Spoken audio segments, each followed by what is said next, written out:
सज्जन विवाद नहीं करता। विवाद तो वे ही करते हैं जिन्हें अपने सत्य पर भरोसा नहीं है। विवाद तो पैदा ही तब होता है जब तुम दूसरे के सामने कुछ सिद्ध करना चाहते हो, लेकिन यह बड़ा जटिल है। जब भी तुम दूसरे के सामने कुछ सिद्ध करना चाहते हो तो असलियत में तुम दूसरे के माध्यम से अपने सामने कुछ सिद्ध करना चाहते हो। तुम संदिग्ध हो।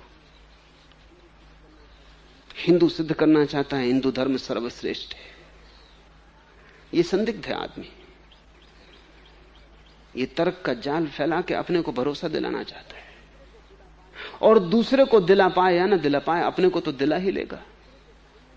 दूसरे के सामने हम सिद्ध करने की कोशिश करते हैं ताकि दूसरे की आंखों में देख लें कि हमारा तर्क सार्थक है, तो हमें भी ख्याल आ जाए। मैंने सुना है मुल्ला नसरुद्दीन एक रास्ते से गुजर रहा है, उसकी रंग बिरंगी पोशाक, उसके चलने का ढंग, कुछ आवारा बच्चे उसके पीछे हो लिए, कोई कंकड़ मार रहा है, कोई मजाक कर रहा है। उनसे छुटकारा पाने के लिए मुल्ला नसरुद्दीन ने कहा कि सुनो, तुम्हें खबर है कि आज राजमहल में बोझ दिया जा रहा है सारे नगर को। बच्चे साथ हो लिए, वो भूल गए कंकड़ पत्थर फेंकना। वो बात गौर से सुनने लगे, बच्चे बात गौर से सुनने लगे, मुल्ला भी गर्मा गया, बातचीत में ज्यादा गर्मी आ गई, वाचाल हो गया, भोजनों की चर्चा करने लगा कि कैसे कैसे क्या क्या बन रहा है महल में आज, और तुम यहां क्या कर रहे हो। बात में जोश आ गया, जैसा कि बोलने वालों को अक्सर आ जाता है। बोलने से गर्मी बढ़ती है, और अगर सुनने वाले उत्सुक दिखाई पड़े तो बुखार और बढ़ता है। जब बुखार तेजी से हो जाता है तो सन्निपात, फिर बोलने वाला कुछ भी बोलता है। इतना उसने जोर से चर्चा की और इतनी प्रगाढ़ता से भोजनों का विवरण दिया कि उसकी खुद की जीभ में लार आने लगी। बच्चे तो उसे छोड़ के भागे महल की तरफ। जब बच्चे भागने लगे आगे की छाया में और दूर खोने लगे सड़क पर, तो मुल्ला भी दौड़ने लगा। एक बार उसने अपने आप से कहा, ये क्या कर रहा है नसरुद्दीन? पर उसने कहा कि बात में जरूर कुछ मामला होना ही चाहिए, नहीं तो बच्चे इतनी जल्दी भरोसा नहीं कर सकते थे। कौन जाने भोज दिया ही जा रहा हो, हर्ज भी क्या है, देख तो लेना चाहिए चल के। खुद ही झूठ को गढ़ा था। तुम ख्याल करो, ये कहानियां केवल कहानियां नहीं, तुमने बहुत से झूठ गढ़े थे, फिर धीरे धीरे तुम खुद ने ही उन पर विश्वास कर लिया। जब तुम दूसरे को विश्वास दिला देते हो तो तुम्हें खुद विश्वास आ जाता है।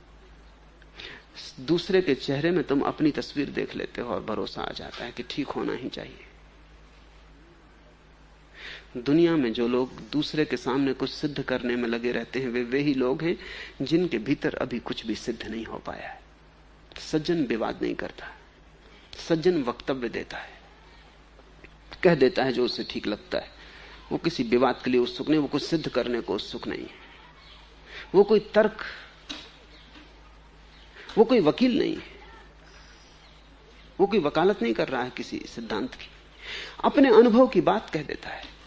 उपनिषद जब पहली दफा पश्चिम में अनुवादित हुए तो अनुवाद करने वाले बड़े चकित हुए कि उपनिषदों में कोई तर्क नहीं, सिर्फ स्टेटमेंट है, वक्तव्य। उपनिषद कहते हैं ब्रह्म है, तुम भी ब्रह्म हो, मगर कोई तर्क नहीं देते, कोई सिलोजिज्म, कोई अरिस्तु के ढंग का कि क्यों ऐसा है, इसके लिए कोई प्रमाण नहीं देते, वक्तव्य देते हैं, सीधे साधे वक्तव्य। जानना हो तुम भी जान लो, बाकी उपनिषद का ऋषि सिद्ध करने की कोई कोशिश नहीं कर रहा है। जब भीतर सब सिद्ध हो जाता है तो कौन फिक्र करता है किसी के सामने सिद्ध करने की। तो एक तो वे लोग हैं जो दूसरों के सामने सिद्ध करके अपने को भरोसा दिलाना चाहते हैं, और तीसरे वे लोग हैं जिन्होंने अनुभव कर लिया, खुद सिद्ध हो गए, अब वे किसी के सामने कुछ सिद्ध नहीं करना चाहते। और मजा यह है कि जो दूसरे को चेष्टा करते हैं सिद्ध करने की, खुद चाहे धोखे में पड़ जाएं, दूसरे को कभी धोखा नहीं दे पाते। तुमने कभी कोशिश की कि जब भी तुम तर्क से किसी को समझाने की कोशिश करते हो तो यह हो सकता है तुम उसका मुंह बंद कर दो। तर्क तीखा प्रहार है, किसी का मुंह बंद कर सकता है, लेकिन क्या तुमने कभी यह पाया कि तर्क से तुमने कभी किसी दूसरे को विजय कर ली हो, दूसरे के हृदय को जीत लिया हो? मुंह बंद कर सकते हो, मुंह बंद करने से कहीं हृदय जीता जाता है। वो आदमी कसमसाएगा। वो आदमी भीतर से तो जानता ही है कि मामला गलत है, सिर्फ तुम तर्क दे रहे हो। और तर्क से गलत बात के लिए भी दिए जा सकते हैं। तर्क को कोई चिंता ही नहीं है कि तुम किसके लिए दे रहे हो। तर्क तो वैश्या है, वो किसी के भी साथ जाने को तैयार है। इसलिए तो कहा जाता है कि वकील और वैश्या स्वर्ग नहीं जा सकते, किसी के संगी साथी नहीं है। मुल्ला नसरुद्दीन एक दिन अपने वकील के घर गया और उसने जाके विस्तार से एक मुकदमा उस पर चलने वाला है उसकी सारी बात कही। सारी बात कह के उसने कहा कि क्या ख्याल है आपका, जीत सकूंगा या नहीं। वकील ने कहा कि जीत 100% निश्चित है, इसमें तो कोई मामला ही नहीं, तुम जीते ही हुए हो, बस थोड़ा अदालत से गुजरना है प्रक्रिया से, अन्यथा तुम जीते हुए हो। मुल्ला ने नमस्कार किया और चलने लगा। वकील ने कहा कहां जाते हो, मेरी फीस और सारा इंतजाम। उसने कहा कोई जरूरत नहीं, ये तो मैंने विपक्षी की तरफ से सारी बात कही थी, अब लड़ने की कोई जरूरत ही नहीं। ये तो मेरे विरोधी की तरफ से मैंने मामला पेश किया था, और तुम कहते हो कि 100% जीत, तो मामला खत्म ही है, हार ही जाना बेहतर, मुकदमा जाने अदालत तक जाने की जरूरत क्या है।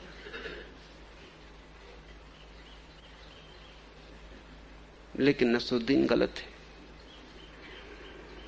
वकील तो हर हालत में यही कहता, तुम अपना मुकदमा रखते तो भी कहता कि 100% जीत है। वकील तो हर हालत में कहेगा कि जीत है, और ऐसा भी नहीं है कि जीत नहीं हो सकती, सिर्फ बड़ा वकील चाहिए। अदालत सत्य और असत्य के बीच थोड़ी निर्णय करती, छोटे वकील और बड़े वकील के बीच निर्णय करती। कोई अदालत दुनिया में कैसे सत्य और असत्य का निर्णय कर सकेगी? अदालतों का काम है सत्य और असत्य का निर्णय। समाधि में ही तय हो सकता है कि क्या सत्य और क्या असत्य। अदालत कैसे करेगी? अदालत तो इतना ही कर सकती है कि किसकी तरफ से बड़ा वकील लड़ रहा है, किसकी तरफ से छोटा वकील लड़ रहा है। कौन ज्यादा फीस दे सकता है वो सत्य होकर निकल आता है, कौन कम फीस दे सकता है वो असत्य हो जाता है। अमीर जीत जाता है, गरीब हार जाता है। वकील पे निर्भर है, तर्क पर निर्भर है कि तुम कितना महंगा और सुसंस्कृत तर्क खरीद सकते हो। बस तर्क का कोई पक्ष नहीं है, किसी के भी साथ हो लेता है। सज्जन विवाद नहीं करता, क्योंकि सज्जन का तर्क पे भरोसा नहीं, अनुभव पे भरोसा है। इसे थोड़ा ठीक से समझ लो। पंडित का तर्क पे भरोसा है, पंडित तर्क देता है, वो सिद्ध कर सकता है कि ईश्वर है या नहीं। ऐसे ही पंडित और दूसरे पंडितों को पैदा कर देते हैं जो नास्तिकों के पंडित हैं, क्योंकि जब तुम तर्क देते हो कि ईश्वर है, तुम ईश्वर को अदालत में खड़ा कर दिए। अब नास्तिक भी तर्क दे सकता है, बड़े तर्क दे सकता है। कभी तुमने सुना कि कोई आस्तिक किसी नास्तिक को तर्क से आस्तिक बना पाया हो, या कभी कोई नास्तिक किसी आस्तिक को तर्क से नास्तिक बना पाया हो? तर्क से बदलाहट होती ही नहीं, हृदय अछूता रह जाता है। सारी बदलाहट हृदय की है, भाव की है। तुम्हारा हृदय प्रेम से जीता जाता है, तर्क से नहीं। तर्क तो तुम्हारे हृदय के पास भी न पहुंच पाएगा, फटक भी न पाएगा पास। सज्जन तुम्हें जीतता है अपने होने से, उसका व्यक्तित्व ही उसका एकमात्र तर्क है, उसका होना ही एकमात्र प्रमाण है। मिस्टर इकहार्ट हुआ जर्मनी का एक बहुत बड़ा रहस्यवादी संत। एक तर्कनिष्ठ पंडित उसके पास गया और उसने कहा, इकहार्ट, मैंने सुना है कि तुम ईश्वर में भरोसा करते हो, तो मेरे सामने सिद्ध करो, मैं तुम्हें चुनौती देता हूं। इकहार्ट ने कहा, चुनौती हम स्वीकार करते हैं, लेकिन हमारे सिद्ध करने के ढंग अलग अलग हैं। तुम बातचीत करोगे, मैं मौन बैठूंगा। तुम बुद्धि का फैलाव करोगे, मैं हृदय को बहाऊंगा। तो कह नहीं सकता कि हमारा मेल कहीं हो पाएगा कि नहीं हो पाएगा, क्योंकि हम अलग अलग तरह के लोग हैं। मेरा होना ही प्रमाण है ईश्वर का। मेरी तरफ देखो, मेरी आंखों में झांको, क्या तुम्हें मेरी आंखों में वैसी झील दिखाई पड़ती है जिसका कोई अंत ना हो? अगर दिखाई पड़ती है तो परमात्मा के बिना ये कैसे हो सकता है? मेरे पास आओ, मेरे हाथ को अपने हाथ में ले लो, अनुभव करो क्या कोई प्रेम तुम्हारी तरफ बह रहा है अकारण? अगर अनुभव कर सको तो बिना परमात्मा के ये कैसे हो सकता है? मैं प्रार्थना करने बैठूंगा, तुम बैठो, देखो आंख से अपूर्व आंसू बहते हैं आनंद के, तुम मेरे आंसुओं को समझो। क्या बिना गहन प्रेम के ये संभव है? क्या गहरी विरह वेदना के ये संभव है? अगर परमात्मा ना हो तो इतना विराट प्रेम की प्यास मुझ में कैसे हो सकती है? तुम मुझे जानो, शायद तुम पहचान लो, लेकिन तर्क मेरे पास कोई भी नहीं, मैं ही तर्क हूं। संत स्वयं तर्क है, और जो संत को समझ सकते हैं उनके लिए परमात्मा एक सिद्धांत हो जाता है, क्योंकि संत ही असंभव है बिना परमात्मा के। संत प्रमाण हो जाता है। संत इस पृथ्वी के गहन अंधकार में उस महाप्रकाशवान की छोटी सी किरण है, माना कि मिट्टी का दिया है, मगर ज्योति उसी परमात्मा की। और अगर तुम मिट्टी के दिए में जलती ज्योति को पहचान लो तो आकाश के महासूर्यों में भरोसा आ जाएगा। लेकिन संत विवाद नहीं करता। विवाद तो हिंसा है, असज्जन का लक्षण है। विवाद जबरदस्ती है तुम्हें दबाने की। विवाद हिंसात्मक आक्रमण है तुम्हारे ऊपर। विवाद का अर्थ है कि मैं सिद्ध करके रहूंगा और तुम्हें झुकना पड़ेगा। विवाद तलवार है, सूक्ष्म शब्दों की, तर्क की, लेकिन है तलवार। और तुम विवाद के सामने अगर झुक गए, अगर तुमने ऐसे तर्क मान लिए जिन्हें तुम्हारा हृदय इंकार करता था, तो तुम भटक जाओगे। तुम आस्तिक भी हो सकते हो तर्क मान के, तब भी तुम आस्तिक ना हो पाओगे, क्योंकि आस्तिकता का कोई संबंध ही तर्क से नहीं। तुम नास्तिक भी हो सकते हो, दोनों बराबर है।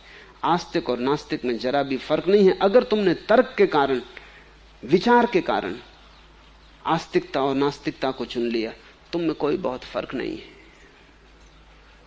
तुम एक ही नदी के दो किनारे हो। फर्क तो उस आदमी में है जिसने तर्क के कचरे को एक तरफ फेंक दिया और हृदय की पुकार सुनी, आवाहन सुना अपनी ही गहराइयों का।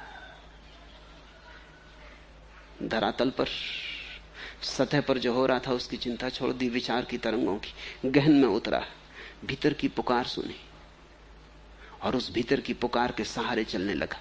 वही आस्तिक है। लेकिन उसको आस्तिक कहना भी ठीक नहीं, क्योंकि वो नास्तिक के विरोध में नहीं। वस्तुतः वो आस्तिकता नास्तिकता के पार हो गया, क्योंकि तर्क के पार हो गया। सज्जन विवाद नहीं करता, वो कुछ भी सिद्ध करने के लिए उत्सुक नहीं है। अगर उसका होना ही काफी प्रमाण नहीं है तो वो चिंता नहीं करता, क्योंकि जब उसका होना ही प्रमाणित नहीं कर सकता तो और क्या प्रमाणित करेगा।